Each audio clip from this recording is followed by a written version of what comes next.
بسم اللہ الرحمن الرحیم۔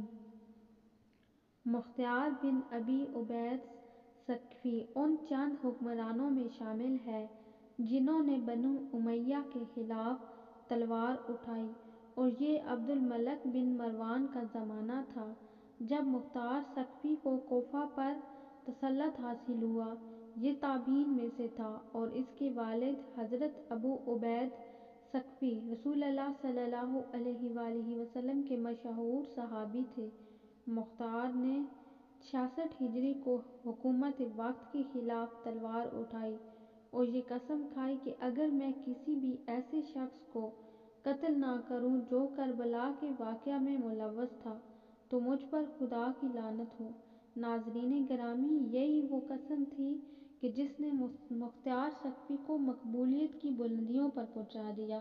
جب نواسۂ رسول سیدنا امام حسین رضی اللہ عنہ نے حضرت مسلم بن عقیل کو کوفہ میں اپنا سفیر مقرر کیا تو مختار ثقفی نے حضرت مسلم بن عقیل کی مہمان نوازی کی۔ اسی دوران یزید نے صحابی رسول صلی اللہ علیہ وآلہ وسلم کو ہٹا کر ایک سخت دل انسان عبید اللہ ابن زیاد کو کوفہ کا گورنر مقرر کر دیا، جس نے آتے ہی حضرت مسلم بن عقیل کے خلاف محاذ کھڑا کر دیا اور مختار ثقفی سمیت بہت سے لوگوں کو حضرت مسلم بن عقیل کا ساتھ دینے کی وجہ سے جیل میں بند کر دیا اور پھر دھوکے سے حضرت مسلم کو شہید کر دیا۔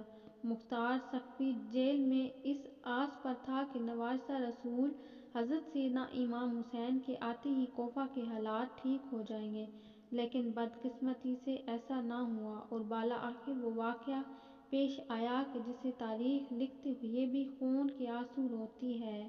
سیدنا امام حسین کو شہید کر دیا گیا۔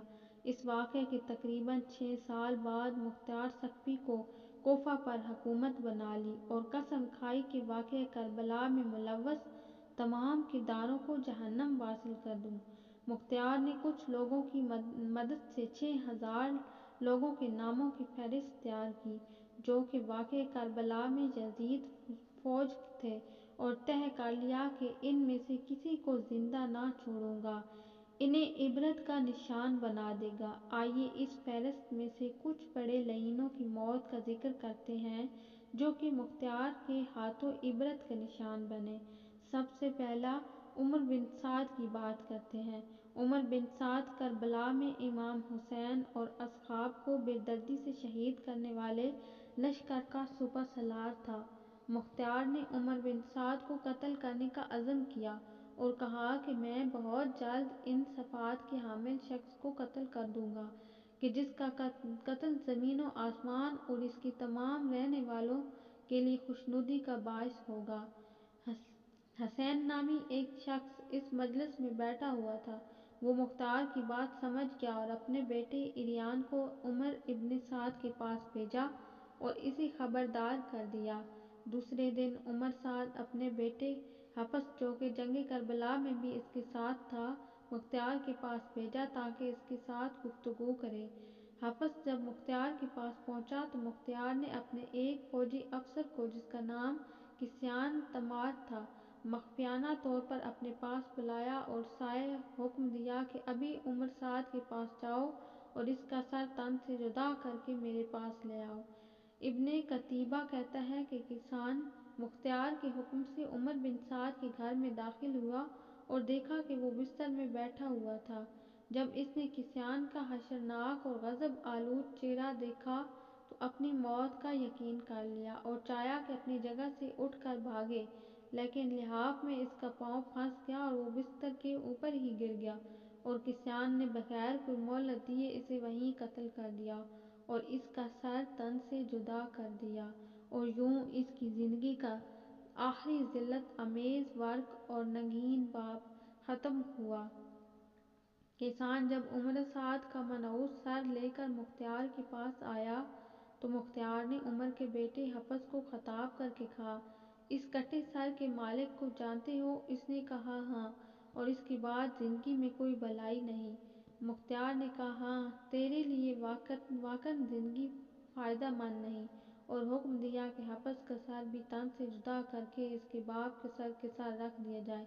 اس کے بعد مختار نے کہا عمر سعد کا سر حسین کے بدلے اور حفص کا سر علی اکبر کے بدلے، لیکن فوراً اپنے جملے کی ترتیب کرتے ہوئے یہ کہنے لگا ہرگز نہیں، خدا کی قسم کبھی یہ برابر نہیں ہو سکتے، بلکہ اگر میں قبیلہ قریش کے 3/4 حصے کو قتل کر دوں تب بھی حسین بن علی کی انگلی کی ایک گرہ کے برابر بھی نہیں ہو سکتا۔ پھر مختار نے دونوں کے سر سیدنا علی شیر خدا کے بیٹے حضرت محمد بن حنفیہ کے پاس بھیج دیے، اور دوسرا بدبخت خولی بن یزید تھا جو کہ مختار کے ہاتھوں کتے کی موت مرا۔ یہ خولی وہی شخص تھا جس نے نیزے پر حضرت سیدنا مولا امام حسین کا سر انور چڑھایا اور کوفہ کی ابن زیاد کے دربار میں لے جا کر خوب انعام و اکرام حاصل کیا۔ بعض روایات تو یہ بھی ہیں کہ اسی نے سیدنا حسین رضی اللہ عنہ کو کوئی آخری نیزہ مارا تھا۔ کوفہ پر حکمران بنتے ہی مختار ثقفی نے اپنے کو طوال ابر و امرا کو چند فوجیوں کے ساتھ خولی بن یزید کی گرفتاری کے لیے بھیجا۔ ان فوجیوں نے آ کر خولی کے گھر کو گھیر لیا۔ جب خولی کو علم ہوا تو وہ چھپ گیا اور اپنی بیوی سے کہا کہ تم ان فوجیوں کو کہنا کہ مجھے خولی کے بارے میں کچھ پتہ نہیں۔ کوتوال نے اپنے فوجیوں کو کہا کہ خولی کے گھر کی تلاشی لو تاکہ پتہ چل سکے کہ خولی گھر میں ہے یا نہیں۔ خولی کی بیوی وہی تھی جس نے سیدنا امام حسین رضی اللہ عنہ کے سر انور سے پوری رات محبت کی تھی اور خولی پر وہ ناراض تھی۔ جب سپاہیوں کو خولی نہ ملا تو بیوی نے ہاتھ کے اشارے سے بتایا کہ خولی وہاں چھپا ہے اور منہ سے کہنے لگی کہ خولی گھر پر نہیں، خولی سر پر ایک ٹوکرا لیے چھپا ہوا ہے، اس کو گرفتار کر کے لے آ رہے تھے کہ راستے میں ہی مختار ثقفی مل گیا۔ وہاں ہی مختار نے خولی کے گھر والوں کو بلا کر سب کے سامنے اس کے سر کو تن سے جدا کر دیا، پھر اس کو آگ میں پھینک دیا گیا۔ جب تک خولی کا جسم جل کر راکھ نہ ہوا تب تک مختار اپنی جگہ سے نہ ہلا تھا۔ پھر اپنی فوجیوں سے کہا کہ اس راکھ کو ہوا میں اڑا دو تاکہ اس بخت کی خاک کا بھور زمین سے کم ہو سکے۔ اب بات کرتے ہیں شمر کی انجام کی۔ ناظرین گرامی، واقعہ کربلا میں شمر کا کردار بہت نمایاں تھا۔ یہی وہ شخص تھا جو ابن زیاد کا 4000 لشکر لے کر کوفہ پہنچا اور خیموں کو آگ لگائی اور امام حسین کو شہید کیا۔ سنہ 66 ہجری مختار ثقفی نے قیام کیا تو شمر نے ان کے خلاف ہونے والی جنگ میں شرکت کی، لیکن مختار ثقفی نے شمر سمت اموی امراء کو کوفہ میں ہونے والی جنگ میں شکست دی۔ مختار ثقفی نے ارادہ کیا تھا کہ وہ کربلا کی جنگ میں شریک ہر یزیدی کمانڈر کو قتل کر دے گا اور اہل بیت کے پاک گھرانے کا بدلہ لے گا۔ شکست کے بعد شمر کوفہ سے فرار ہو گیا، لیکن مختار ثقفی نے خاص طور پر اپنے غلام ضربی کو ایک دستہ فوجی کا دے کر اس کے پیچھے بھیجا، لیکن شمر نے مختار ثقفی کے غلام اور اس دستے کو قتل کر دیا۔ پھر مختار ثقفی خود اس مہم پر نکلا اور شمر کو گھیر کر اس کو قتل کر دیا۔ اس کا سر گردن سے اتار کر کالا کر کے نیزے پر لٹکا کر پورے کوفہ میں گھمایا گیا اور اس کے دھڑ کو پہلے کھولتے ہوئے تیل کے دیگ میں ڈالا گیا اور پھر کوفہ کے بازار میں جنگلی کتوں کے آگے ڈال دیا گیا، اور پھر شمر کا سر محمد بن حنفیہ کے پاس مدینہ بھجوا دیا گیا۔ ناظرین، ابن زیاد کوفہ کا گورنر تھا جس نے حضرت مسلم بن عقیل کو شہید کیا اور امام حسین کی کربلا میں اپنی فوج بھیجی۔ اسی کے حکم پر پانی بند کیا گیا اور اسی کے خط کی روشنی میں کربلا کا واقعہ وقوع پذیر ہوا۔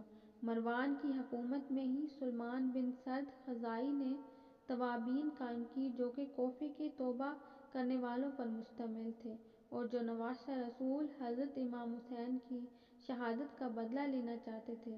مروان نے ابن زیاد کو ہی توابین کے مقابلے کے لیے بھیجا۔ 65 قمری میں مروان کی موت کا واقعہ ہو گئی، لیکن ابن زیاد نے پیش قدمی جاری رکھی اور عین الوردہ کے مقام پر توابین کو شکست دے دی۔ اس کے بعد ابن زیاد جزیرہ کے شہروں کو تخت فرمان لانے میں مشغول ہو گیا۔ پھر اس نے مختار عاملین کے تابع موصل پر حملہ کیا۔ مختار کے طرفدار تکریت میں عقد نشینی اختیار کی اور مختار بن سقفی کو اس حملے سے آگاہ کیا۔ مختار نے اپنی سپاہ بھیجی۔ اس نے ابن زیاد کی بھیجی ہوئی فوج کو شکست سے دوچار کیا۔ چنانچہ مختار سقفی کے لشکر کی کامیابی کے بعد ابن زیاد نے بدلہ لینے کے لیے ان پر حملہ کیا، جبکہ اس بار مختار سقفی نے ابن زیاد کے مقابلے کے لیے ابراہیم بن مالک اشتراک کو بھیجا۔ چنانچہ دریائے خازر کے ساحل کے نزدیک موصل سے 5 فرسخ کے فاصلے پر عراقیوں اور شامیوں کی بہت بڑی جنگ ہوئی، جس میں محرم 67 ہجری کو ابن زیاد نے شکست کھائی، جہاں پر ابن زیاد کا قتل ہوا۔ عبید اللہ ابن زیاد اور اس کے ساتھیوں کے سر تن سے جدا کر کے مختار سقفی کے پاس بھیجے گئے، جن کو عبرت حاصل کرنے کے لیے ایک اسی مسجد میں اور اسی جگہ پر رکھا گیا جہاں سیدنا حسین رضی اللہ عنہ کا سر اقدس رکھا گیا تھا۔ اب یہاں ابن زیاد کے سر کے ساتھ ایک نہایت غیر معمولی واقعہ پیش آتا ہے کہ جس کو سن کر آج بھی دشمنان اہل بیت کانپ اٹھتے ہیں۔ یہ واقعہ جامعہ ترمذی میں 3780 پر درج ہے۔ حضرت عمارہ بن عمیر تابعی بیان کرتے ہیں کہ جب مختار سقفی کی فوج کی جانب سے جنگ کے بعد یزید کے عراقی گورنر عبید اللہ ابن زیاد اور اس کے ساتھیوں کے سر کاٹ کر لائے گئے تو ان سروں کو ایک قطار میں مسجد میں لوگوں کی عبرت کے لیے رکھ دیا گیا۔ حضرت عمارہ فرماتے ہیں کہ جب میں مسجد میں پہنچا تو لوگ کسی خوفناک شے کو دیکھ کر کہہ رہے تھے وہ آیا وہ آیا۔ اچانک میں نے دیکھا کہ ایک سانپ جو سروں کے درمیان سے گزرتا ہوا عبید اللہ ابن زیاد کے نتھنوں میں گھس گیا اور تھوڑی دیر اس کے سر میں رکا، پھر منہ سے نکل کر غائب ہو گیا۔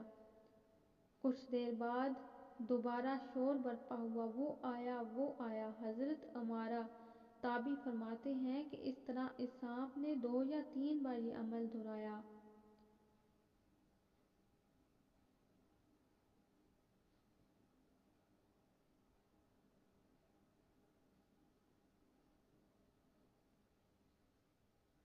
حکیم بن طفیل طائی نے عباس علمدار کے لباس پر قبضہ کیا تھا۔ امام حسین رضی اللہ عنہ کو تیر مارے تھے۔ مختار نے اپنے سپاہیوں کو ان کی گرفتاری کے لیے بھیجا تو جب وہ اس کو پکڑ کر لا رہے تھے تو اس کے حکم کے گھر والے عدی بن حاتم کو حاتم طائی کا بیٹا تھا، اس کے گھر والے اس کے پاس گئے۔ انہوں نے کہا کہ تم مختار سے سفارش کرنے لگا۔ مختار عدی کے ساتھ بہت ہی عزت کے ساتھ پیش آیا۔ مختار نے اس کو پاس بٹھایا۔ عدی نے اپنے آپ کی وجہ بتائی تو مختار نے کہا کہ آپ محمد صلی اللہ علیہ وآلہ وسلم کے نواسہ کے قاتلوں کے بارے میں سفارش کرتے ہیں۔ اس نے کہا کہ حکیم پر جھوٹا الزام ہے۔ مختار نے کہا کہ اچھا، ہم اس کو چھوڑ دیں گے۔ سپاہیوں کو رستے میں ہی معلوم پڑ گیا کہ عدی حکیم کی سفارش لے کر مختار کے پاس چلا گیا ہے، اس لیے سپاہیوں نے رستے میں ہی حکیم کو قتل کر ڈالا تھا۔ اس کو نشانہ عبرت اس طرح سے بنایا گیا کہ اس کو ایک کمرے میں بند کیا گیا تھا۔ اس سے کہا کہ تم نے عباس ابن علی کے کپڑے اتارے تھے، ہم اپنی زندگی میں تیرے لباس کو اتارتے ہیں۔ سپاہیوں نے اس کو آندھا کر دیا اور پھر کہا کہ تم نے حسین ابن علی کو تیر مارا تھا، ہم بھی تجھ کو تیر مارتے ہیں۔ یہ کہتے ہی انہوں نے تیر مار مار کر حکیم کو قتل کر دیا۔ کربلا میں ان لوگوں نے حضرت امام حسین رضی اللہ عنہ اور ان کے ساتھیوں کے ساتھ طرح طرح کے ظلم کیے۔ جو لوگ میدان کربلا میں سیدنا امام حسین رضی اللہ عنہ کے مقابلے میں گئے، جس نے مولا حسین یا ان کے ساتھیوں کو شہید کرنے کی جرات کی، ان سب کو مختار سقفی نے بہت بے دردی سے جہنم واصل کیا، اور یقیناً وہ اب بھی جہنم کا ایندھن ہی بن رہے ہوں گے۔ ایک روایت کے مطابق 6,000 کوفی مختار کے ہاتھوں ذلت کے ساتھ قتل ہوئے۔ ان کے علاوہ بھی بے شمار لوگ طرح طرح کے عذاب میں مبتلا ہو گئے تھے۔ تاریخ چیخ چیخ کر بتا رہی ہے کہ ان میں سے کوئی بھی نہیں بچا تھا جس نے اس دنیا میں ہی سزا نہ پا لی ہو۔ ہر کسی کو بری سے بری سزا اور عذاب کا سامنا کرنا ہی پڑا تھا، جس نے بھی واقعہ کربلا میں مظالم ڈھائے تھے، یہاں تک کہ اس عذاب سے یزید بھی نہ بچا اور بہت بری موت مرا۔ اللہ پاک سے دعا ہے کہ وہ ہمیں رسول اللہ صلی اللہ علیہ وآلہ وسلم ان کی پاک آل سے لامحدود محبت عطا فرمائے، آمین۔